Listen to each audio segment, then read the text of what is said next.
بسم اللہ الرحمن الرحیم۔ پارہ نمبر 6 کا خلاصہ آپ حضرات کی خدمت میں پیش ہے۔ پارہ نمبر 6 کا آغاز جہاں سے ہوتا ہے تو ہم لوگوں کے لیے اس میں ایک بہت ہی بڑا سبق بھی ہے، حکم بھی ہے، نصیحت بھی ہے اور تعلیم بھی ہے۔ وہ یہ کہ لا يحب اللہ الجہر بالسوء من القول الا من ظلم، کہ اللہ تعالیٰ کو یہ بات پسند نہیں ہے کہ گناہ، برائی اور غلطی، برائی، گناہ، اس کا اظہار ہو، اس کو پھیلایا جائے، اسے اوپن کیا جائے، اسے نمایاں کیا جائے، اس کی تشہیر ہو۔ اللہ تعالیٰ کو یہ بات بالکل پسند نہیں ہے۔ لا يحب اللہ الجہر بالسوء من القول۔ پھر یہ بات تھوڑی سی وضاحت سے سمجھ لیجئے کہ اللہ رب العزت کو یہ بات بالکل پسند نہیں ہے کہ گناہ، برائی، بے حیائی، فواحشات، ان چیزوں کی تشہیر ہو،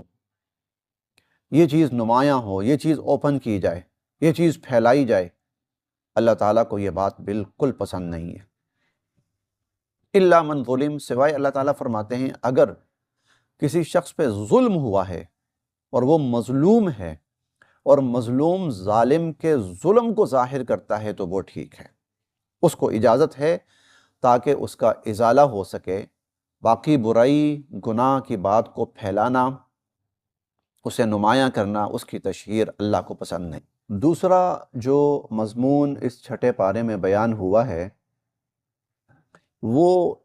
یہود کے جرائم کو اللہ رب العزت نے بیان فرمایا ہے، اور انہوں نے اللہ رب العزت کی اعلانیہ جو نافرمانیاں کی ہیں اللہ تعالیٰ نے ان کا ذکر کیا ہے۔ ہم سورہ الفاتحہ میں بار بار پڑھتے ہیں، دن میں بارہا سورہ الفاتحہ پڑھی جاتی ہے، تو ہم اس میں بار بار پڑھتے ہیں غیر المغضوب علیہم، اللہ جن پر آپ کا غضب نازل ہوا ہمیں ان کے راستے پہ نہ چلائیے گا۔ حضرت شاہ عبد القادر رحمۃ اللہ علیہ نے المغضوب کا ترجمہ کیا ہے ملعون، یعنی جن پر اللہ رب العزت کی طرف سے لعنت کی گئی ہے، اور قرآن کریم نے بارہا یہ اصطلاح استعمال کی ہے کہ لعن الذین کفروا من بنی اسرائیل، کہ بنی اسرائیل کے اوپر، یہود کے اوپر لعنت کی گئی ہے۔ تو وہ کیا برائیاں تھیں، کیا جرائم تھے، کیا گستاخیاں تھیں، کیا نافرمانیاں تھیں، تو یہاں پر کچھ چیزیں اللہ رب العزت نے بیان فرمائی ہیں تاکہ امت مسلمہ ان سے بچے۔ ان میں سے اللہ تعالیٰ فرماتے ہیں کہ فَبِمَا نَقْضِهِم مِّيثَاقَهُمْ، ایک تو یہ تھا کہ انہوں نے اللہ رب العزت سے کیے ہوئے عہد و پیمان وہ توڑ ڈالتے تھے۔ جو عہد اللہ تعالیٰ کی طرف سے، جو حکم اللہ تعالیٰ کی طرف سے ہوتا تھا، ڈھٹائی کے ساتھ اعلانیہ طور پر اس کو توڑ دیتے تھے اور اس کا انکار کرتے تھے۔ اسی طرح ایک بات اللہ رب العزت نے یہ بھی بیان فرمائی کہ وَأَخْذِهِمُ الرِّبَا، کہ یہ جو قوم تھی اس پر جو لعنت مسلط کی گئی اور اس کو جو اتنے بڑے مرتبے سے محروم کر دیا گیا اور اعزاز سے محروم کر دیا گیا، اس کی ایک وجہ سود کا لین دین تھا۔ وَأَخْذِهِمُ الرِّبَا وَقَدْ نُهُوا عَنْهُ، حالانکہ ان کو منع کیا گیا تھا سود نہیں لینا، سود کا استعمال، کھانا پینا نہیں کرنا، لیکن پھر بھی وہ لوگ سود اور سودی معاملات کے اندر ملوث ہوتے تھے۔ تیسری چیز اللہ تعالیٰ نے یہ بیان فرمائی وَأَكْلِهِمْ أَمْوَالَ النَّاسِ بِالْبَاطِلِ، ظالمانہ طور پر لوگوں کا مال کھاتے تھے۔ اللہ تعالیٰ نے یہ بھی وجہ ہے کہ جس کی بنا پر ان کے اوپر لعنت کی گئی، بہت بڑی لعنت کی گئی۔ اسی طرح ایک اور بہت بڑی بات وہ یہ تھا کہ وَقَوْلِهِمْ إِنَّا قَتَلْنَا الْمَسِيحَ عِيسَى ابْنَ مَرْيَمَ رَسُولَ اللَّهِ، انہوں نے یہ کہا کہ ہم نے اللہ کے رسول عیسیٰ بن مریم کو قتل کر دیا۔ یہ بات انہوں نے فخریہ طور پر کہی اور اعلانیہ طور پر اور اپنی کامیابی کے طور پر کہ دیکھو وہ جس نے اللہ کا رسول ہونے کا دعویٰ کیا تھا اور وہ اللہ کا رسول تھا، ہم نے اس کو قتل کر دیا۔ اپنی طرف سے یہود نے یہی کیا، سازش کر کے سیدنا حضرت عیسیٰ علیہ السلام کو سولی پہ لٹکوا دیا، لیکن یہاں اللہ رب العزت نے اپنی قدرت کاملہ سے سیدنا حضرت عیسیٰ علیہ السلام کو زندہ اور سلامت آسمانوں پر اٹھا لیا، اور سیدنا عیسیٰ علیہ السلام اس وقت زندہ سلامت آسمانوں پر موجود ہیں۔ چنانچہ اللہ تعالیٰ فرماتے ہیں کہ وَمَا قَتَلُوهُ وَمَا صَلَبُوهُ، نہ تو یہ لوگ سیدنا عیسیٰ علیہ السلام کو سولی دے سکے اور نہ یہ لوگ سیدنا عیسیٰ علیہ السلام کو قتل کر سکے۔ وَمَا قَتَلُوهُ یقینا، اور یہ بات قطعی اور یقینی ہے کہ سیدنا عیسیٰ علیہ السلام کو یہ لوگ قتل نہیں کر سکے۔ بل رفعہ اللہ الیہ، بلکہ اللہ رب العزت نے ان کو اپنی طرف اٹھا لیا۔ وکان اللہ عزیزا حکیما، اور اللہ کی ذات بہت غالب قوت اور قدرت والی ہے، ایسا کر سکتی ہے اور حکمت والی ہے۔ تو عیسیٰ علیہ السلام کے حوالے سے یہود کی جسارت کہ انہوں نے اپنی دانش میں ان کو علیاذ باللہ شہید کر دیا، سولی پہ لٹکا دیا، اور فخریہ اس کا اعلان بھی کیا، لیکن اللہ رب العزت کی طرف سے انسانوں کو حقیقت بتلائی گئی کہ ایسا نہیں ہوا کہ وہ شہید ہو گئے یا سولی پر ان کی موت واقع ہو گئی، بلکہ اللہ رب العزت نے سیدنا عیسیٰ علیہ السلام کو زندہ سلامت آسمانوں پر اٹھا لیا۔ پھر حضور علیہ السلام کی بے شمار احادیث مبارکہ میں عیسیٰ علیہ السلام کے دوبارہ دنیا میں تشریف لانے کا تذکرہ ہے، وہ موضوع اپنے وقت پر انشاءاللہ آئے گا۔ اس کے ساتھ ساتھ اللہ رب العزت نے نصارہ عیسائی جو عیسیٰ علیہ السلام کے حوالے سے غلط عقائد کے شکار ہو گئے تھے، عقائد ان کے خراب ہو گئے تھے عیسیٰ علیہ السلام کے حوالے سے، اور وہ کہتے تھے عیسیٰ علیہ السلام اللہ ہیں۔ تو اللہ تعالیٰ نے صراحتاً اس چھٹے پارے میں فرمایا لَقَدْ كَفَرَ الَّذِينَ قَالُوا إِنَّ اللَّهَ هُوَ الْمَسِيحُ ابْنُ مریم، ان لوگوں نے کفر کیا اور وہ کافر ہوئے جنہوں نے کہا کہ عیسیٰ بن مریم اللہ ہے، اور پھر یہ بھی کہا وَلَا تَقُولُوا ثَلَاثَةً، یہ نہ کہو کہ خدا تین تین ہے، انتہوا خیرا لکم، باز آ جاؤ اس بات سے، تمہارے حق میں یہی بہتر ہے، ان واللہ الہ واحد، اللہ تو واحد ہے، اکیلا ہے اور یکتا ہے۔ یہ تھی ساری وہ گفتگو جو سیدنا عیسیٰ علیہ السلام کے حوالے سے یہود کی جسارت اور نصارہ عیسائیوں کی ضلالت، گمراہ ہو جانا، اور سیدنا عیسیٰ علیہ السلام کا صحیح سٹیٹس۔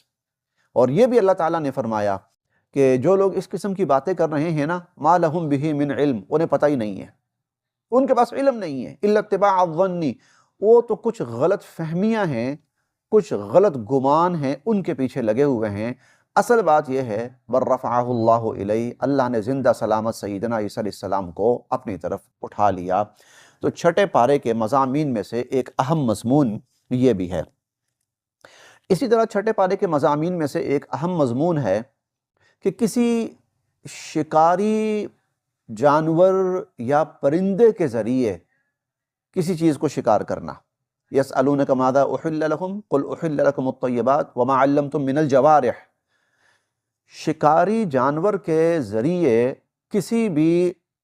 جائز جانور کا شکار حلال ہے، لیکن حلال ہونے کی کچھ شرائط ہیں۔ حلال ہونے کی جس جانور کو ذبح شکار کیا گیا ہے وہ شکار ہے، وہ حلال ہے، شکار حلال ہے یا نہیں ہے، اس کی البتہ کچھ شرائط ہیں۔ میں اختصار کے ساتھ چند شرائط عرض کرتا ہوں۔ نمبر ایک، جس جانور کے ذریعے شکار کیا گیا ہو، کیا جا رہا ہو، جس جانور کے ذریعے، چاہے وہ کتا ہو، چاہے وہ باز ہو، چاہے وہ شکرا ہو یا کوئی اور اس قسم کا جس کے ذریعے شکار کیا جا رہا ہو، وہ تربیت یافتہ ہو، وہ تربیت یافتہ ہو۔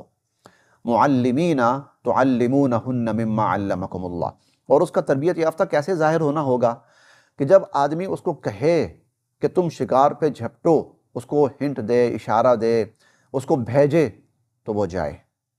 اور اگر جب وہ جا رہا ہے شکار پہ حملہ آور ہونے کے لیے، جھپٹنے کے لیے، شکار کرنے کے لیے، تو آدمی اس کو روک لے تو یہ رک جائے، اور واپس بلا لے، واپس آ جائے، اور اس جانور کو زندہ سلامت اٹھا کے مالک کے پاس لے آئے تو اس کا مطلب یہ ہے کہ یہ جانور تربیت یافتہ ہے۔ مالک نے بھیجا تو جا رہا ہے، مالک نے روک دیا رک گیا، مالک واپس بلا رہا ہے واپس آ جائے، شکار کیا ہے زندہ سلامت یا جس بھی حالت میں ہے وہ شکار لے کے مالک کے پاس آ جائے تو یہ جانور تربیت یافتہ ہے، اس کے ذریعے شکار جائز ہے۔ ایک شرط یہ ہوئی۔ دوسری شرط یہ ہے کہ یہ جو مالک ہے، جو بھیج رہا ہے، جو شکار کروا رہا ہے کسی بھی جانور کے ذریعے، یہ مسلمان ہو۔ تیسرا یہ ہے کہ جب یہ شکار پہ روانہ کرے تو فَكُلُوا مِمَّا ذُكِرَ اسْمُ اللَّهِ عَلَيْهِ، اس پر اللہ کا نام لیا گیا ہو، بسم اللہ پڑھی گئی ہو، بسم اللہ پڑھ کر وہ جانور بھیجا گیا ہو تو اب وہ جانور جو ہے وہ حلال ہے، یا ذبح کرنے سے پہلے پہلے اس پر اللہ کا نام لے لیا جائے تو وہ جانور پھر حلال ہے، اور اگر اس کو بھیجتے وقت اللہ کا نام نہیں لیا گیا یا جب لایا ہے ذبح کرنے سے قبل اللہ کا نام نہیں لیا گیا تو پھر ایسا شکار جائز نہیں ہے۔ اس کے ساتھ ساتھ اللہ رب العزت نے اس چھٹے پارے میں حضرت آدم علیہ السلام کے 2 بیٹوں کا ذکر کیا۔ ان میں سے ایک بیٹا بہت نیک تھا، وہ حابیل کے نام سے مشہور ہوا۔ ایک بیٹا نیک نہیں تھا، وہ قابیل کے نام سے مشہور ہوا۔ یہ جو قابیل جو نیک نہیں تھا، یہ کسی حسد میں آ کر اور بھائی کے ساتھ کسی رنجش میں آ کر اس نے اپنے اس بھائی کو قتل کر دیا۔ قتل تو کر دیا، لیکن اب اسے یہ سمجھ نہ آئے کہ میں اس کو کیا کروں، یہ جو مر گیا ہے تو اس کی لاش کو کیا کروں۔ تو اللہ رب العزت نے انسان کو یہ سکھانے کے لیے کہ کوئی فوت ہو جائے تو اس کا کرنا کیا ہے، کیونکہ اس وقت تک کسی کی موت واقع نہیں ہوئی تھی، تو فَبَعَثَ اللَّهُ غُرَابًا يَبْحَثُ فِي الْأَرْضِ، اللہ نے ایک کوہ بھیجا اور اس کوے نے دوسرے کوے کو مارا، مارنے کے بعد اس نے زمین کھودی، زمین کھود کر اس نے اس کوے کو اس زمین کے اندر گھڑے کے اندر دفن کر دیا۔ اس طرح یواری سوءۃ کیف یواری سوءۃ اخی، اس کو قاتل کو قابیل کو بتایا گیا کہ جب کسی کو ذبح کرنا ہو تو اس طرح ذبح کرنا ہے۔ یہ منظر دیکھ کر وہ قابیل قاتل کہنے لگا یا ویلتا، اے میری بدبختی اور میری شامت کہہ لیجئے کہ میں تو اس کوے سے بھی گیا گزرا ہوں، اس کوے کو بھی پتا ہے کہ کسی کو ذبح دفن کرنا ہو تو اس کا طریقہ کیا ہے، تو میں تو اس سے بھی گیا گزرا ہوں۔ اس کے بعد اللہ رب العزت نے انسانیت کے لیے یہ حکم نازل فرمایا، من قتل نفسا بغیر نفس او فساد فی الارض فکأنما قتل الناس جمیعا، جس نے کسی بے گناہ مسلمان کو بغیر کسی وجہ کے مسلمان نہیں انسان کو، جس نے کسی بے گناہ انسان کو بغیر کسی وجہ کے قتل کیا، اللہ کے ہاں وہ ایسا ہے گویا اس نے ساری انسانیت کو قتل کر دیا، فَكَأَنَّمَا قَتَلَ النَّاسَ جَمِيعًا۔ اور اس کا دوسرا پہلو یہ ہے وَمَنْ أَحْيَاهَا فَكَأَنَّمَا أَحْيَا النَّاسَ جَمِيعًا، جس نے کسی ایک انسان کی جان بچانے کی کوشش کی۔ انسان کوشش کر سکتا ہے، جان نہیں بچا سکتا، جان اللہ بچاتے ہیں، انسان کوشش کر سکتا ہے، لیکن کسی نے اگر ایک انسان کی، مسلمان کی بات نہیں ہے یہاں پر، ایک انسان کی جان بچانے کی کوشش کی تو اللہ کے ہاں ایسا ہے جیسے اس نے ساری انسانیت کی جان بچا لی۔ تو اللہ رب العزت نے انسانی جان کی حرمت کو یوں اس پارے میں بیان فرمایا۔ اس کے بعد اللہ تعالیٰ نے اسی چھٹے پارے میں 2 جرائم اور ان کی سزائیں بیان فرمائی۔ ایک ہے ڈاکہ، اگر کوئی لوگ مل کر ڈاکہ مارتے ہیں، ایک شخص مارتا ہے یا زیادہ لوگ مل کر ڈاکہ مارتے ہیں اجتماعی طور پر، تو اللہ رب العزت نے اس پر بہت سخت حد جاری فرمائی ہے۔ حد اس سزا کو کہتے ہیں جو اللہ تعالیٰ نے مقرر فرمائی ہے، وہ تبدیل نہیں ہو سکتی۔ تو اللہ تعالیٰ نے جو ڈاکو ہے، جو ڈاکو ہیں بھی، ان کے لیے سزا متعین فرمائی، اور سزا یہ متعین فرمائی انما جزاء الذین یحاربون اللہ ورسولہ ویسعون فی الارض فسادا ان یقتلوا او یصلبوا، یا تو ان کو قتل کر دیا جائے، ہلاک کر دیا جائے کسی بھی طریقے سے، او یصلبوا، یا ایک آپشن یہ بھی ہے کہ یصلبوا، کہ ان کو لٹکا دیا جائے، پھانسی جسے کہا جا سکتا ہے، سولی جسے کہا جا سکتا ہے، سولی پہ لٹکا دیا جائے۔ تیسری شکل یہ بیان فرمائی او تقطع ایدیہم وارجلہم من خلاف، کہ ان کے جو اعضاء ہیں ہاتھ اور پاؤں مخالف سمتوں سے کاٹ دیے جائیں گے، یعنی دایاں ہاتھ بایاں پاؤں یا بایاں ہاتھ دایاں پاؤں مخالف سمتوں سے کاٹ دیے جائیں۔ اور چوتھی ان کی یہ بیان فرمائی او ینفوا من الارض، یا ان کو اس علاقے اور اس شہر یا اس ملک سے وہ وطن بدر کر دیا جائے، ملک بدر کر دیا جائے، شہر بدر کر دیا جائے۔ تو جو ڈاکو ہے اس کے لیے کوئی رعایت نہیں ہے، یا تو قتل کر دیا جائے، مار ڈالا جائے، یا سولی پہ لٹکا دیا جائے، یا اس کے اعضاء کاٹ دیے جائیں، اور یا پھر اس کو وہاں سے نکال دیا جائے، علاقہ بدر، شہر بدر یا ملک بدر کر دیا جائے۔ قاتل جو ہے اس کے لیے اللہ تعالیٰ نے ڈاکو کے لیے یہ سزا متعین فرمائی ہے۔ اب اس کے ساتھ ساتھ ایک شکل اور بھی ہے، وہ یہ ہے کہ کوئی شخص ڈاکہ نہیں مارتا بلکہ چوری کرتا ہے۔ اب جو شخص چور ہے، چوری کرتا ہے، تو اس کی سزا اللہ تعالیٰ نے یہ بیان فرمائی کہ فَاقْطَعُوا أَيْدِيَهُمَا، کہ چور کا ہاتھ کاٹ دیا جائے۔ چور کا ہاتھ جزاءً بما کسب نکالا من اللہ، یہ اس کے عمل کی سزا ہے اور اللہ کی طرف سے اس کے لیے عذاب ہے۔ یہ نکالا من اللہ، اللہ کی طرف سے عذاب ہے۔ تو اللہ تعالیٰ نے اس پارے کے اندر ڈاکوؤں کی بھی اور چوروں کی بھی سزا بیان فرمائی۔ ڈاکو کو یہ سزا ہے اور چور کی یہ سزا ہے۔ مضامین اور بھی ہیں، لیکن اختصار کے پیش نظر یہیں پر آج کی ویڈیو مکمل کی جاتی ہے۔ اللہ تعالیٰ ہم سب کے لیے عمل کی راہیں آسان